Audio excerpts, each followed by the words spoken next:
Good evening, everyone, and welcome to our latest Facebook Live with the ULA Certified Coaches.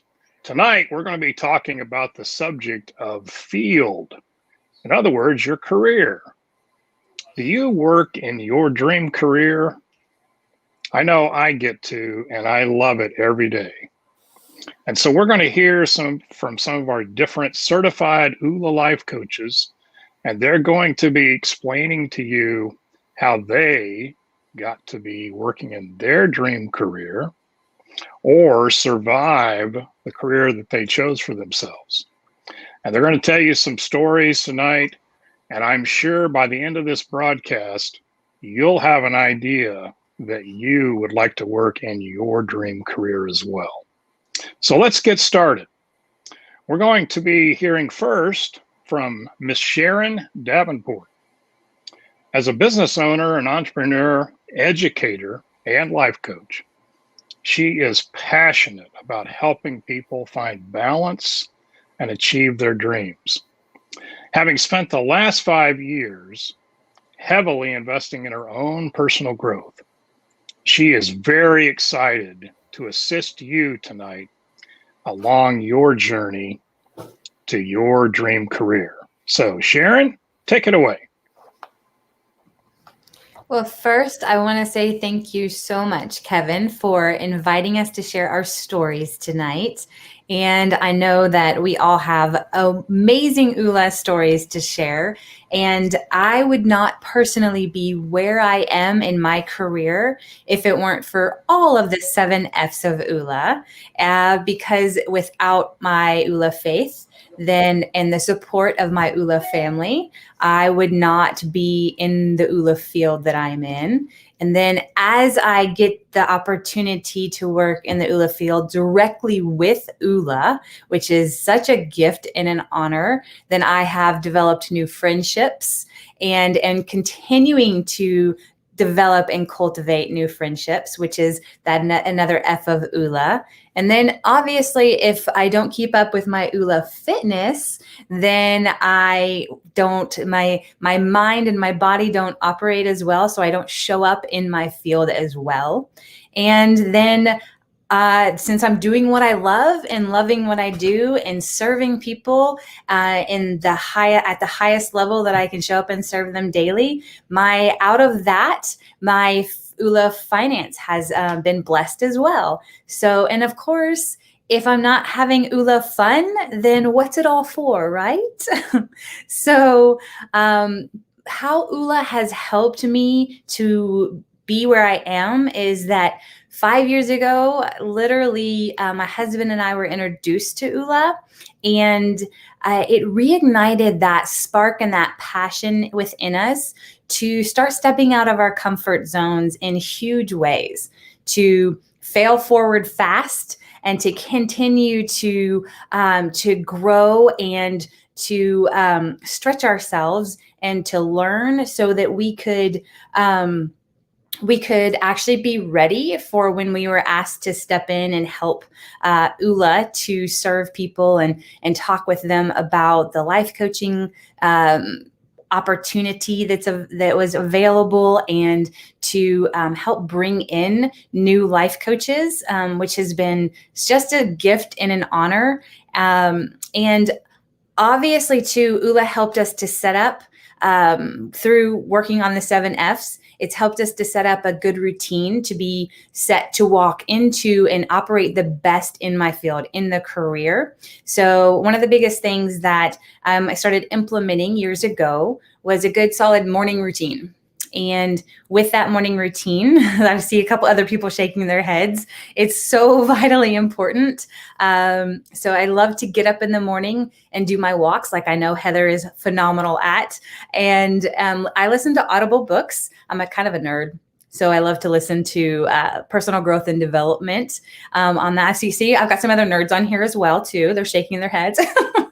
I'm good company, right? And so listen to the Audible books, come home and take a shower most of the time.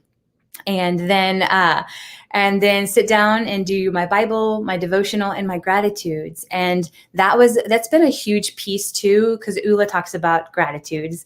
And so do the gratitudes while, of course, I'm drinking my Ula tea. So, and that sets me up for a great day. It gets me in the right mindset to be able to show up and serve people. And I'm on Zoom calls all day long now, talking to Dr. Dave and sometimes Dr. Troy too. But then also just being able to show up and serve people and literally coaching all day long, and which is such an honor and a privilege, and it's kind of mentally exhausting as well. But it's awesome. And Ula has been obviously working through those F's myself, has helped prepare me to be able to help other people recognize where they can use it in their lives and in serving other people as well.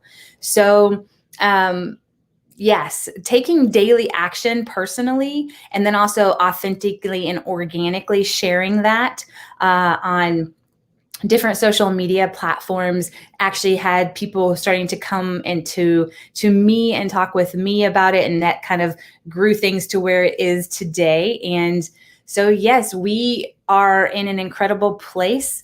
And we are so grateful for the opportunities that Ula has provided to us, and the opportunities of growth first and foremost, and then just being able to be in partnership with them.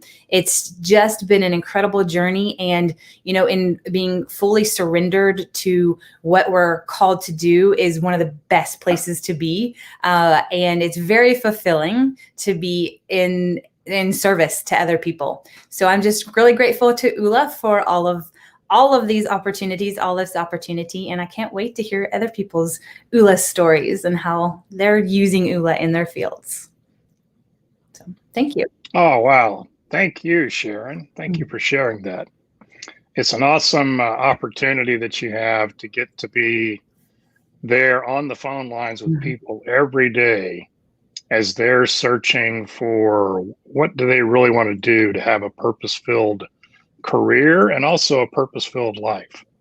Absolutely. And I know by hearing about the great job that you do, how awesome that is. We certainly appreciate all of your efforts in that. Thank you. All right. Next, we have Heather Hill, who's a certified coach, and also her husband, Rick Hill. Now, Heather is an educator, certified aroma freedom technique practitioner. I got it out that time, Heather. Got the whole thing out. Recently retired from corporate America, but she has extensive experience in employee training management and also public speaking, as you'll see. But she is joined by her husband, Rick, who has actually worked for the same company for 35 years. Congratulations, Rick. That's an awesome feat nowadays. And is currently the global procure-to-pay process owner. Ula has actually helped him overcome the fear of impending retirement. Rick must like to work. And shown him how to have gratitude for his current position, and also how to set goals to create more balance in your life. So Heather and Rick, let's hear your story. Well, thank you, Kevin. And also Sharon, I think you and I have the same morning routine. It sounds like very similar. So Rick and I are just so happy to be here and share our experiences with the ULA framework and how it's helped us in the area of ULA field. Throughout my life, I've been asked more than a few times, so Heather, what do you do? And my instinct is to reply, well, I'm a woman, so I do all of it. That's what I do. I do everything.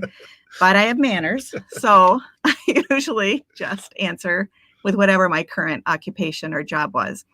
But your job does not define you. And when we are talking about ULA field, but it is your job or your occupation that we're talking about for ULA field. And that can include a stay-at-home mom, a business owner, a sole practitioner, or a company CEO. All of those are part of ULA field.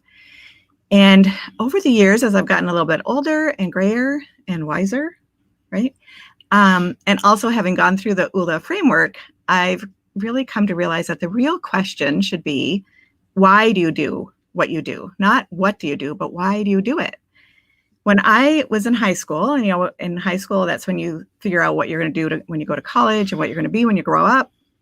And the big thing for me was becoming an attorney. I wanted to go to school for a really long time, go to law school, and then become an attorney. But the reason I wanted that was because everyone around me was telling me that that's what I should do. So I figured, okay, that's what I'll do. And I started taking all the right classes in high school to put me on the right path to do, what I needed to do in university and go on to law school. And then my first year of university, I realized, I don't want to be an attorney. I loved legal research. I loved anything related to studying law. I loved writing legal briefs and arguments. I'm good at arguments. But I didn't want to actually be an attorney. So I changed courses and became a paralegal instead, so I could still do the work that I liked and work in a law firm, a law office. And I did that for a few years. I worked as a paralegal in Canada, where I'm from, and I loved it. I really liked doing the research. And, this was before all the online searches and all the legal services for researching. We had to open real books and look at books and find our citations and everything. But I loved it. But life happens, and I got married. I had a few babies. I became a full-time mom. And as my kids got older, I thought I would go back to work. But now I was living in the US. I married an American. And so I just couldn't go back to being a paralegal without going back to school to learn all the US laws and new methods of legal research and court proceedings, all of it. So I did. I became, I went back to school and updated my education and started working at a law firm as a paralegal in the US. But it was different. It was very different than it was in Canada. And I was different. And it just didn't seem challenging to me. I mean, it was more than a little bit challenging in one sense, because I was now a working mom instead of a working single person. And that brings all kinds of new stuff to the table, right? But the work that I was doing, I didn't find challenging, and it wasn't interesting. And I wasn't invested, and I had no passion for the work that I was doing. And if you had asked me then why I was doing that job, I would have answered because it's a job and it pays well. Total and complete lack of passion. So eventually I left that job. I mean, I stayed at home with my two older kids when they were little. But when my youngest child was born, I was working, and I kept working. And so at some point, I decided to stay home with our son. And I was home about 10 months. And I decided, after all those years of working outside the home, being at home was not for me. I had no passion for cleaning my house. I still don't have a passion for cleaning my house. I mean, God bless all the stay-at-home mamas. I love you. But I did it for years. And at this point in my life, though, I decided even just a part-time job, I'll get a part-time job. And I found out that there was a craft store that was opening up very close to our home. I love scrapbooking. I love memory keeping. And it was perfect. It was perfect part-time job for me, and an opportunity to be with other like-minded adults doing something I loved and had a true passion for. And plus, and probably most importantly, I was going to be helping other people preserve their precious memories and enjoy the hobby of being crafty. So I applied and I got the job. And within a few weeks of the store opening, I became the store manager. I remember I called Rick from the parking lot. I said, hey, they want me to be the store manager. And he said, what, are they crazy? So supportive. But remember when I said that I was going to be helping other people do something that was important to them? That was my passion. And that came through big time in that environment. It became evident to me, and it was recognized by the district manager. And that's what made the difference to enable me to become the store manager. It was that passion. So then the question becomes, if money were no object, and if you were not afraid, if you knew you wouldn't fail, what would you choose to do? And how would you spend your day? Because that's your calling. That's your dream job. When I went for that part-time job at the craft store, it was not because of the money, right? My passion and dedication to help people preserve their important memories of their family members and life events, that's what led me to a higher position with more responsibility and higher salary. And I loved that job, and I was really, really good at it. So unfortunately, this is where I have to tell you that that story didn't really end well, because the company went out of business about 6 years ago. And that was the end of my job that I thought I was going to retire from. But the real lesson that I learned was, what's your why? The why do you do something? That's way more important than what you do. Your passion is important. So it was shortly after that that we first learned of, I learned of ULA, and I started by reading the first ULA book, and then I introduced Rick to the ULA principles, and we went to see the guys speak, and then we both became committed and really started working through the ULA framework. But you had like a realization as we were trying to set goals. Rick had this realization. I found it just astounding. You should tell that part, because So, no, as Kevin said, I've worked for the same company for 35 years. We never set goals at our company. We used different frameworks, different systems, we had different accounting principles and cost accounting, but we never did any type of goal setting, whether it was yearly goals or 5 goals. We might have some plans, but nothing for goals. So it wasn't until Heather introduced me to ULA is where I found out about how to set goals, how to set them, using the SMART system to set goals. And ULA was so instrumental in getting me back in balance and starting to get me back in balance in all 7 areas by learning how to set those goals and then start taking those action steps, which I was never introduced before, which Heather was amazed at 35 years. And you never set a goal at work, never? Yeah. But then you also used all the accelerators. There were specific accelerators that you used too. Well, yeah, talking about accelerators, it's just been recently where I made the decision that, I wanted to retire. And I first had to get over that fear of retiring and not having a solid income. We have a good retirement plan, but that solid income was going to go away. So the ULA blocker fear, ULA helped me get through that fear. The other blocker I kind of had was guilt, not needing forgiveness, but that guilt of, after 35 years, I'm going to leave this company, and who is going to do all that work? Who's going to take over all that knowledge that I've obtained over the last 35 years? How is that going to happen? But then ULA also has helped me develop gratitude for the job that I've been in, the company I've been in for. After 35 years, I've developed a great deal of gratitude for that company, for the benefits they provided, the retirement plan that they provided, and just putting me into a position to be able to retire. Mm-hmm. And then you also gave really good notice. Yeah. I gave them 3 years notice as well. So knowing that we had new systems coming in and knowing that I had all that knowledge, I needed to transfer it to somebody. So. Yeah. So that's integrity. I mean, he could have easily just given them 2 weeks and said, I'm retiring, but you couldn't have easily done that because that's not you at all. But so he went in right when we made the decision to retire. You went in and told them, look, I'm going to be retiring because you have a lot of knowledge over 35 years that nobody else can just step in and do that. So you need to give them enough notice so they can get other people to take over that. So, that's something that we learned through ULA, because I had set goals at my job, but I hadn't really set personal goals. And so we learned, and I know we're going a little bit long. I'm sorry. I told Rick not to talk so much, but you know how he gets. But I just have a few things. So we had to not just learn how to set goals, but to take those action steps necessary to accomplish the goals, right? And it was going through the ULA framework when I realized that becoming a certified ULA life coach was really what I wanted to do in my retirement. I retired in December, and now I work from home, and I couldn't be happier living out my purpose with my passion for helping others find their purpose.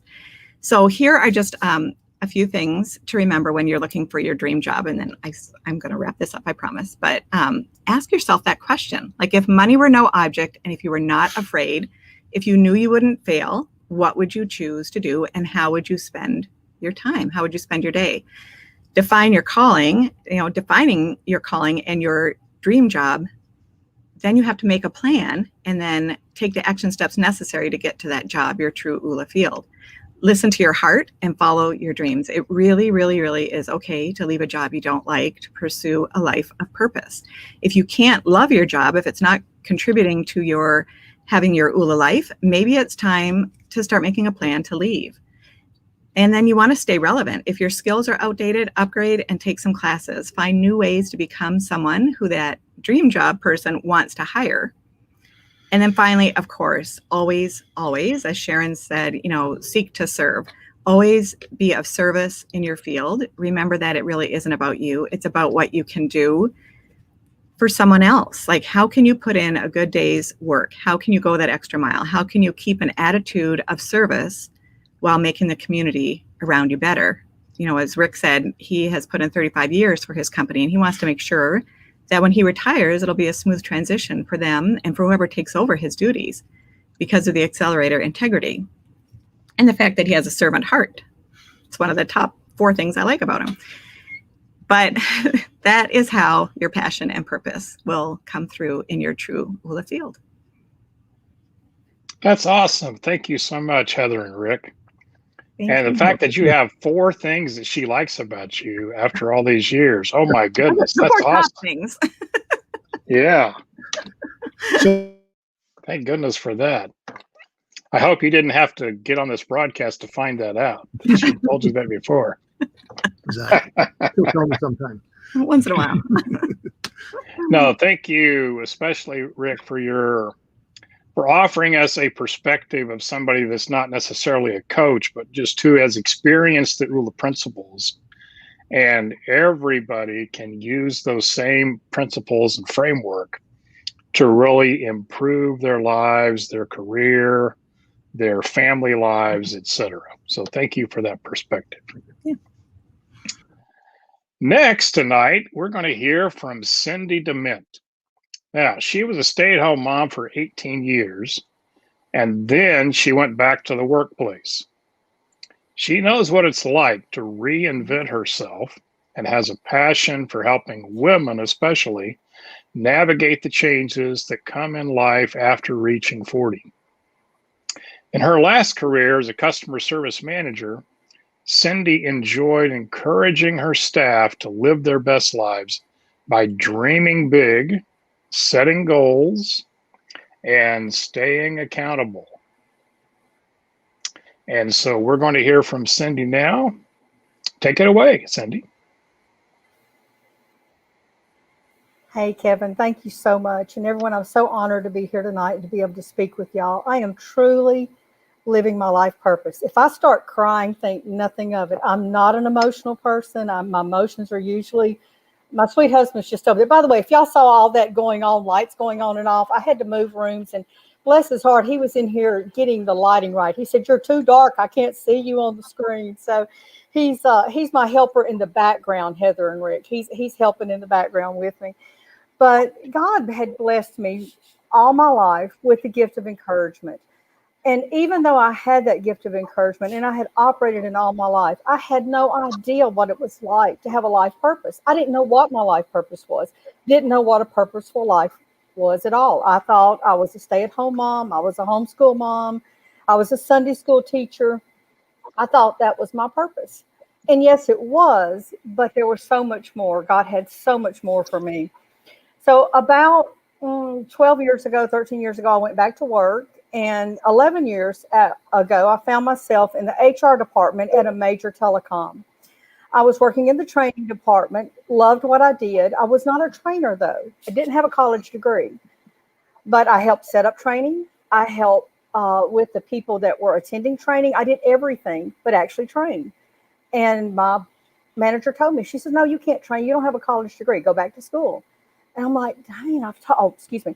I'm like, oh no, I've taught all my life. I know how to teach. I know how to train. But without that degree, couldn't do it.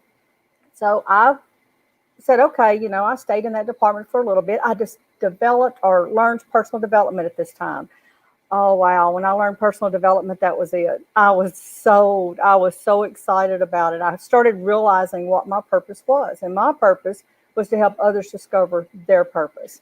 and to help them live in that purpose. And I saw that, and I was so excited about it. In this time, I met the ULA guys while I was out in Salt Lake City. Most of y'all know why I was in Salt Lake City, but I was out there one summer and met the ULA guys and just fell in love with the ULA principles. Now, I'm bad about follow through, as I'm sure some of you may be listening tonight. I don't know, but I have trouble at times. And I didn't follow through. You know, I'd do part of it, then I wouldn't follow through. Then I'd do part of it and I wouldn't follow through. Well, I finally decided about 6 months after meeting them to take a riff from the company I work for, which was the telecom, and to come home. I said, okay, I am going to build my blog. I'm a writer. I didn't mention that. I love to write, and that's one way I love to encourage. So I was going to build a blog, build a website. Now, this is a little bit of advice for anybody out there. Operate in your gifts and hire somebody to do the things that you are not good at, because I'm a Christian. I hold tight to my faith. But let me tell you something. Building a website tested that faith. I threw the book I had. I stomped. I came down the stairs. I pouted. I may have even said some words I shouldn't have. But I got my website built. Not the best in the world, but I have a website and I have a blog. Haven't been writing a lot lately because, again, there's that follow through, which I'm working on discipline. I'm really working on my discipline now. But I stayed home about 9 months, and because of an ULA blocker I have, which is focus, because I ping, I'm just like the squirrels in my yard, you know, oh, wow, this bright, shiny. I'd get one thing going, got my blog up and running. I said, oh, wow, well, let's do this. Well, the blog fell to the wayside. Don't do that. Focus, focus, focus on what you want. If you want to be a teacher, focus on that. Get that down before you move to something else. That was my problem. So after 9 months, I needed to go back to work because my blog was still sitting there. It was built, but it wasn't a robust blog. So I went back to work, and this time I was offered a job as a manager for a customer service department at a very embattled local utility. And when I say embattled, there's a hate page for it on Facebook. It is that embattled. It's bad. So they brought me in to turn customer service around. I'm happy to say that with the team I had, we were able to do that. It was not me. I was able to build a good team, but I give them all the credit for it. We turned customer service around. Great job. I was there for 2 years, but probably the hardest job I've ever loved and hated at the same time. Because even though I was allowed to work with my team and build them and coach them and love on them, no one ever left my office that I didn't say, how's it going? What can I do? What kind of help do you need? You know, where are you going? What do you need? I would always tell my girls, let me build you up. And if you find a better job, I'm going to give you a hug and a kiss and send you on your way, because that's what I'm here for, is to build you up and to help you find where you're supposed to be in life. I loved my job. It will be a year in about a week and a half that my boss walked in. He said, come to my office. I walked back to his office. He handed me 2 checks, says, here's your final check and your severance check. You don't work here anymore. Yeah, I see the looks on my fellow panel. It was a shock. It really was. And all I said was, okay. I gathered my checks. I went and hugged my girls. I cried with them. And I didn't cry for me. I cried for them. Not because I was anything great, but because I'd become a mom to them and I wasn't going to be there anymore. So I gathered my check up, but ironically, I'd signed up the night before for a class on how to set up an online bookkeeping service. Ironically, I am a bookkeeper, but I don't keep anyone's books online. I go to their offices to do it. So this was another pivot. My story is a pivot story, constantly pivoting, constantly pivoting. But this was last September. I have a couple of really good clients, and I'm so blessed. God has just blessed me and honored me so much in this that I've not had to have a lot of clients. I have 2 really good ones right now. The Lord's allowing me to pivot again since I became a life coach a couple of months ago, and I'm starting to pivot away from the bookkeeping. The last thing I want to say to each and every one of you is, it's never too late. I'm 62. I don't plan to ever retire. I will coach the rest of my life. This is what I'm called to do. This is what I'm meant to do. It doesn't matter who I coach. Yes, my core group, my focus group are women 40 and over, maybe even closer to 50 and over, women who are, I mean, I'm telling you, ladies, I don't know if any of y'all are that age yet, but when you get there, your kids leave home, they come back home. Your kids get married, maybe they divorce.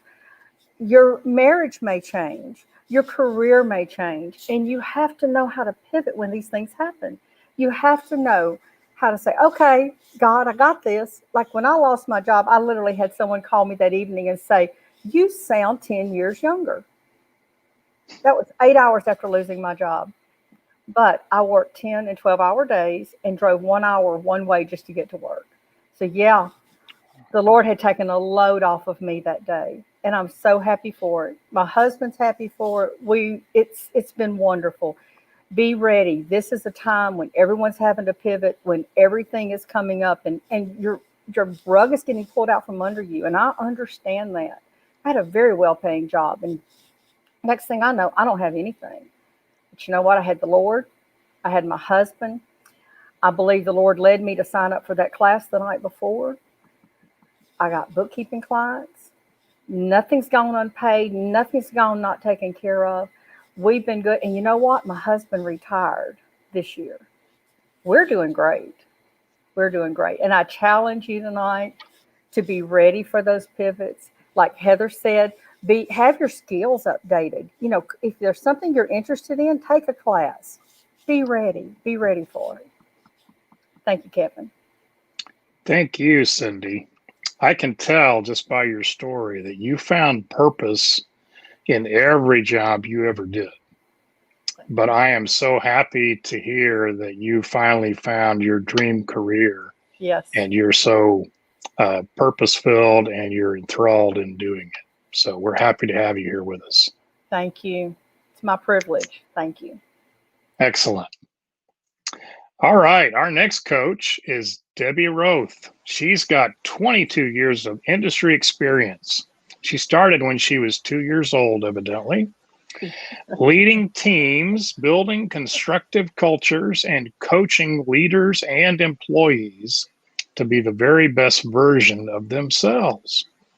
Debbie's a high energy coach. She's passionate about helping people live the life of their dreams. And besides that, she has a treehouse. So everyone get ready. Here comes Debbie.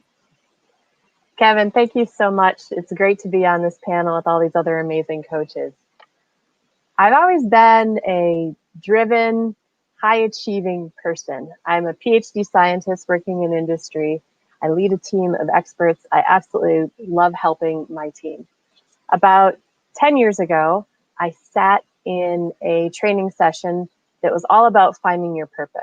It was with a coach that I sat there on the edge of my seat as he was talking about things like gratitude and how we could build habits to be better and meet our goals and achieve our dreams. And I thought, I want to do that someday. I want to do what he is doing. But first, I'm going to live my life that I'm enjoying. I had 2 little kids at the time. I was working on my PhD, full-time job, balancing a lot. And I'm like, this is where I'm going, so I'm doing. I love it. I love the technology. I love what I'm able to do with my expertise. So fast forward there, that I said that was 10 years ago. I had a lot of great experiences. I lead a team of people. I'm heavily focused on people, studying culture. I threw my heart into being a leader when I took on a team, and I absolutely love it. But I confuse a lot of people. They'll ask me, well, wait, are you a technology person or are you a people person?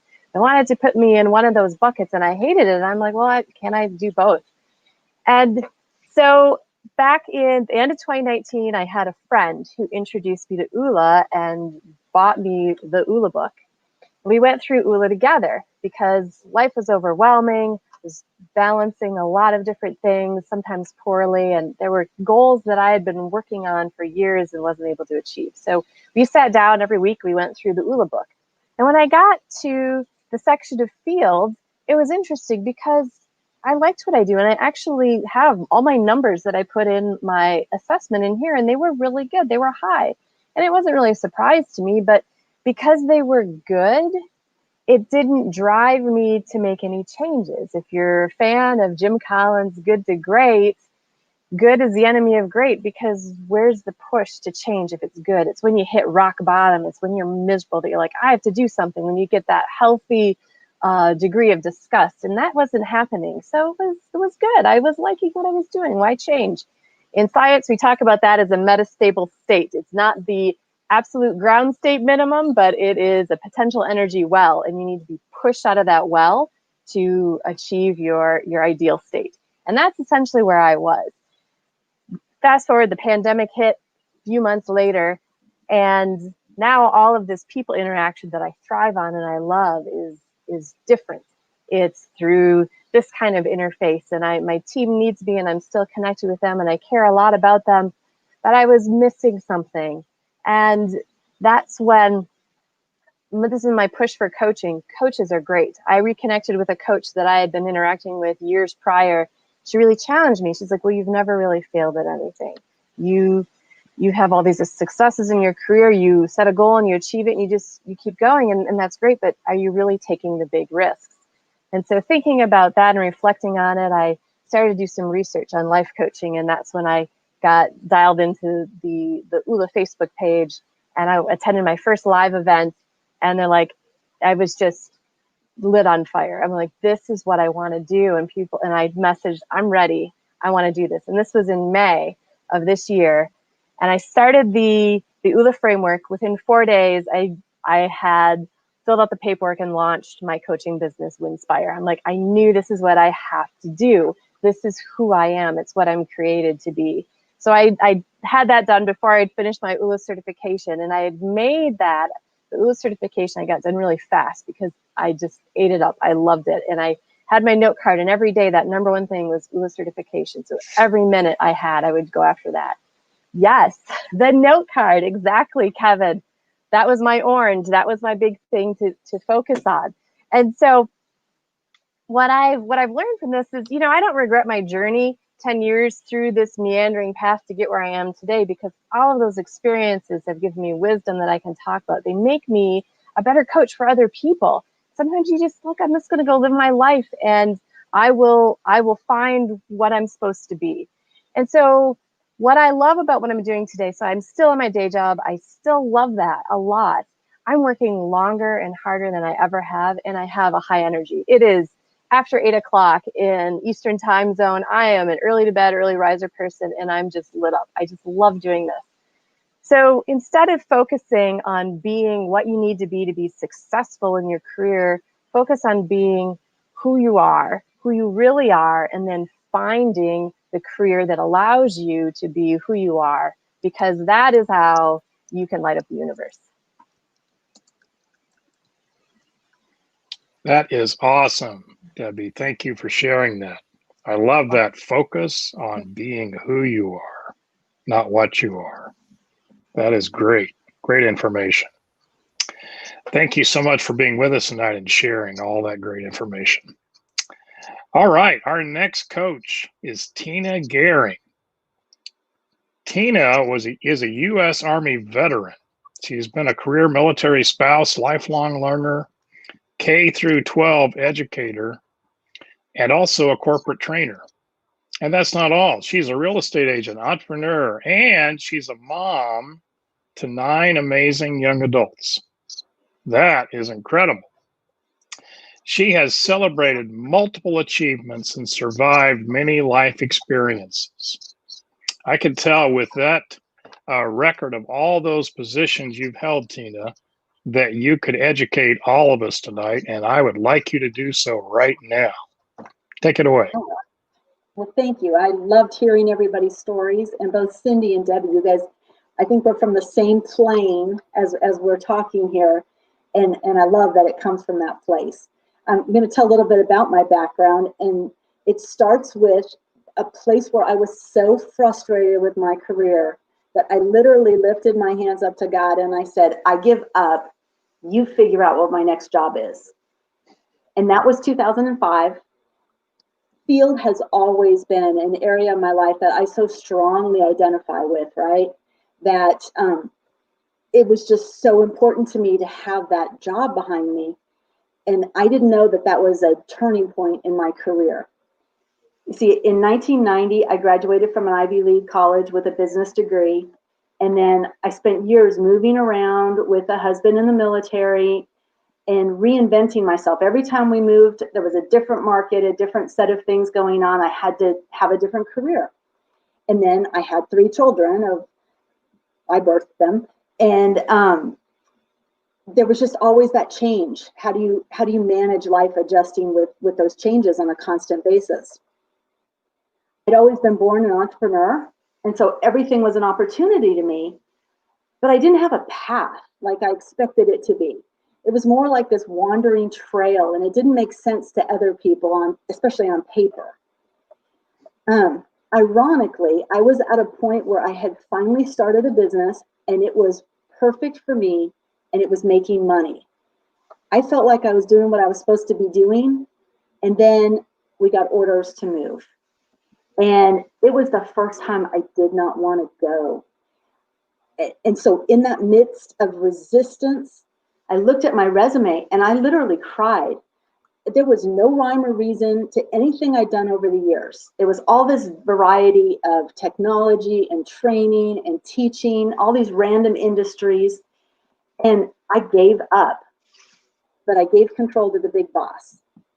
And of course, he came through with flying colors. Before I knew it, I had a job that looked like it had been designed for me, with every random skill that I had gathered over all those years. And I ended up working with troubled teens, about a dozen of them at a time. We were working really intimate, close relationships for about 5 years. And then it morphed into a job where I was helping 1,200 students at a time. Eventually, that grew into an opportunity where I started a charter school, a public charter, which is really hard. And we were a nonprofit, so we were new model. No one else was doing it. And none of that was easy, by the way, right? I worked my butt off. It was a profession that does not appreciate its workforce, which I know Colette's going to talk about. Not only was I poorly compensated, but I was majorly burnt out. I was tired by all of the politics, all of the red tape. I was jumping through these hoops and not really getting to do what I wanted to do, which was help kids the way they needed to be helped. Now, my dedication to all of that school stuff resulted in the end of a 25-year marriage. And I didn't let that bring me all the way down. I refused to quit. I kept working on that school. But within the first year of starting our charter school, our state board tried to shut us down. We went through this huge, long appeals process. And after another year of holding on to the school and trying with the little money we had and a really disheartened staff, eventually it got closed. And my dream of leaving a legacy to inspire young minds was crushed. I felt at that point like I had failed at a business 100 times. And I tell you all of this because it was that defeated place that I was in as an entrepreneur that I got introduced to the ULA guys. And I read the ULA book for women was the first one that I got introduced to. And in that midst of feeling like nothing I did worked, I suddenly felt inspired again to reach for some of those dreams that I had had, but I'd lost sight of. So I got my realtor's license and I committed to helping my husband with his investment business and investing in properties. And we started traveling, all these places I never thought I'd go, like Dubai. And for my 50th birthday, we went hang gliding for the very first time. It was crazy. And, you know, that was my ULA fun for the first half decade mark of my life, right? But instead of just focusing on my career, the ULA framework started helping me to gain this ability to balance my life better. And I started getting more confident, but I also started taking chances again. And soon my new employment opportunity happened at my new husband's company, and I was qualified. And finally, my master's degree started working for me. And before I knew it, I realized my ULA goal of making a 6-figure income and having my net worth be over $1 million. Now, I say that from a really humble place because when I wrote those goals down, I didn't think I could achieve that. I just like wrote them down and thought, this is never really going to happen, but this is what I want, right? And then when I looked at, I'd been taking steps and it was happening and it was possible. Like my dreams came true. And I was sort of in shock. And I remember there was this moment, very much like Debbie, where I said, I've made it. I can just stop. This is my life. It's really good. But it didn't feel right in my heart, right? I felt like I needed to sit down and revamp and dream even bigger, but I really didn't know where to start. And so this is where it all tied in for me when I really started figuring it out, is because I sat down and I really looked at my life and I said, okay, what are my talents? What are my skills? What are my interests? I knew I loved teaching. It was like the gift that God had given me, and I knew that. But I love inspiring people and helping and serving. And the one thing that's missing in this day job that I have is that I don't get to instruct. But it's okay, because I've found ways that I could like work with my Young Living team as the educator, right? So there's my instructing time.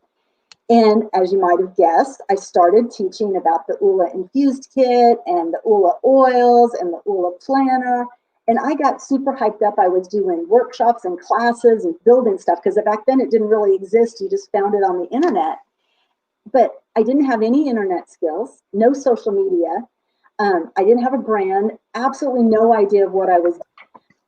But I felt like I was designed to share this lifestyle of ULA. And so one morning, I was online and I saw an ad to become an ULA coach. And I started reading the copy. I'm always attracted to stuff like that anyway. But before I even got to the end of it, I was like, oh, this is it. I pressed the buy button, right? I was all in at that moment. And I really felt like, what just happened? Because I was kind of obsessed, because normally I don't do that. I don't make quick decisions, or at least I run them by my husband. I don't just do that. But I knew inside that that's what I needed to do. And it was kind of a shock. Like that was July of 2019, and we didn't get the curriculum until October. So as it was going on, I was kind of like, isn't I doing the right thing? What is this? I signed up. It was kind of rash. What was I thinking? But in October, when we got the curriculum, I was working my way through it, and I got to about lesson 5, and I just broke into tears. And I realized that being a life coach was exactly what I was supposed to be doing. Like I didn't do it because I thought it when I did it.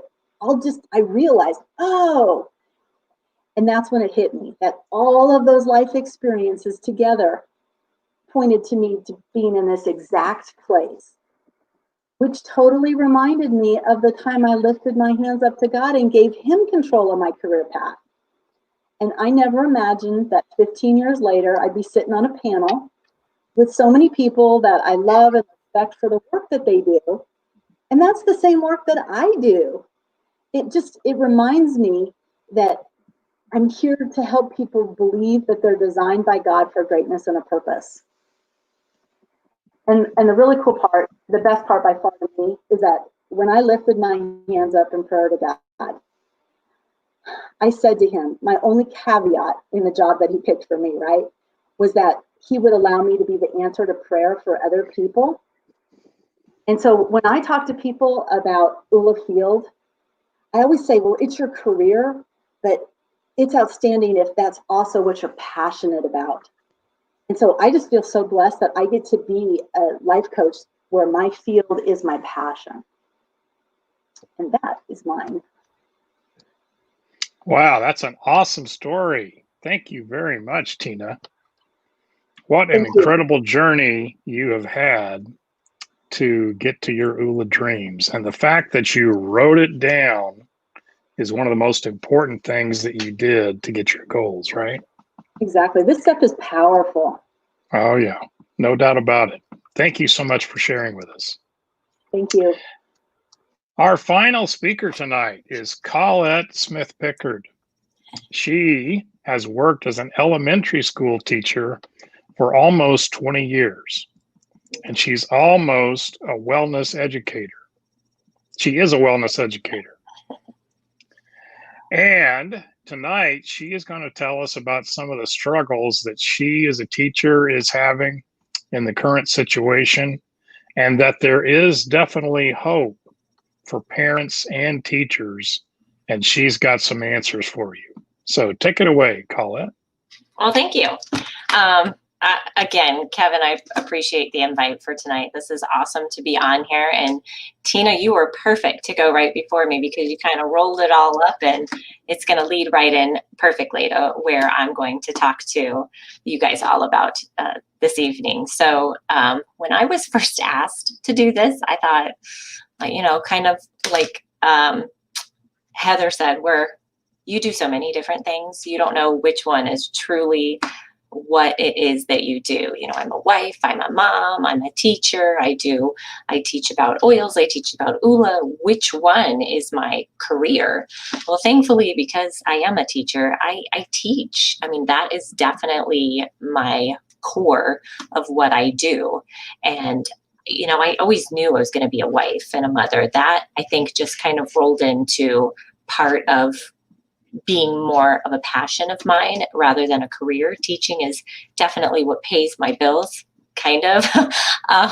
But it's also something that I am lucky enough to have been that kiddo when I was really young that struggled in school, and I didn't do everything as quickly as my peers did. I often had to redo it multiple times when it took them one time to do. But I came home and was that kid that played school, and I had the whole classroom set up in my room. I had a star student wall, and ironically, my kids' desks for their in my room when I played school was note cards. So in ULA, that's a very important thing. So I think that's funny that my desks I used to make into all their little tables and things were note cards. And I literally would teach myself at night how to do my homework, pretending I was a teacher. So how does ULA help me enjoy my job more? There's several different parts to that answer. So we've talked a couple of times already tonight about blockers and accelerators, and I'm going to focus mostly on those two because, like Kevin said, in my current situation, it's been a difficult, but yet at the same time, I've learned so much in the past week, learning how to be an online teacher. For 18 years now, I have been first day of school in the classroom, hugs, high fives, and all of that. And to be in my virtual classroom teaching like this to a camera is not my jam. I miss my kiddos extremely. I miss them so much, and to not be able to be with them is very, very hard. And I noticed that a lot of the ULA blockers, and not some of them, all of them were present on the first day for sure. When we talk about the blockers, you have fear and you have guilt and you have anger and self-sabotage and laziness, envy, focus, or lack thereof. And I think we've hit on all of those tonight. And I'm going to give you an example of how every single one of those blockers ruled my first day of school. So here's what I jotted down. So especially for this pandemic, teaching online was something I was super fearful of. And I think that overcame me more than anything. I felt guilty because all of the things that were thrown at me, given to me, I had to learn how to do on my computer within 48 hours of meeting my students was absolutely mind-blowing. So I felt guilty for all that time it took away from my family. Let's see, angry because I wasn't with my students. I wanted nothing more to just have them walk through the door and be in there with me.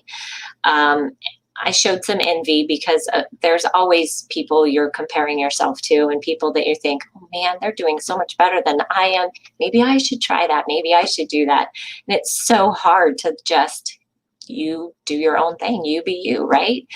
And focus was definitely one. And I mean that almost literally, because not only would my camera not focus correctly, I couldn't focus on what my purpose was, what my job was on that particular day, because so much information was going on in my head. And so literally, because of ULA, I knew all those blockers were there. And I will say that they won the first day, but the several days after that, they have not won the battle. So because of ULA, I know how to do that. I know how to identify those, and I know how to move on into the accelerators. And so the accelerators are those things that push those blockers out of the way. You can't have the blockers there and the accelerators there at the same time. So the accelerators, we haven't talked too much in listing them, so I'm going to say them really quickly, are gratitude, love, discipline, integrity, passion, humility, and wisdom. And so I'm happy to say that the first day was a mess, but the rest of it has been great. And I think that my two favorites of the accelerators that I could talk a lot about are gratitude, which we've mentioned a couple of times this evening, and discipline, and love. Okay, well, maybe that's three. But if you're truly grateful for what you have and what you're doing, fear can't exist. You can't be fearful of doing things when you are truly grateful. And I started thinking about all the things I was grateful for to being able to be an online teacher this year. And Kevin knows we live here in Arizona, and let me tell you, to not be outside this month is amazing. Being all dressed up and sitting outside for a 15, 20-minute recess where you're pouring sweat and bringing all those stinky bodies back in, worrying about if they're getting enough water and everything. I'm okay with keeping them inside where I know that they'll be safer and not super hot and sweaty. And so that was one thing, being able to be here with my children to help them in case they got stuck on logging in and things. I was grateful to just still have a job, and as much as I didn't think my job would be able to transform to be digital, it did, and it did pretty much overnight. Normally, I have 30 plus students in my classroom, and just because of what fits well for other families right now, we have other families that are choosing to homeschool, other families that are going to other places, some that are choosing to be just online. I am actually a teacher that is online right now, but as soon as we can go back, I'm in the room with my kiddos. And right now I have listed 17, but I have 16 kiddos that have come to my classroom every day. And to go from 30 to 16, I feel like I can just love on them and get to know those kiddos so much better. So I know that makes me a better teacher. I mean, I love teaching, and I love that I can still see them and see their faces and their expression. And lastly is discipline. I definitely have to have the mindset that it's going to work out, that you got to have faith in what's happening is happening for a reason. So again, I'm not going to lie, the first day was not the best, but it has completely changed because I've focused on those accelerators, and I know that it's going to be better. I know that it'll be better for the parents. And so the biggest thing I can tell you is that the ULA framework and those accelerators and blockers have helped me tremendously in my field as being a teacher. So again, Kevin, thank you so much for the invite tonight. I'm beyond grateful to be here with all of you.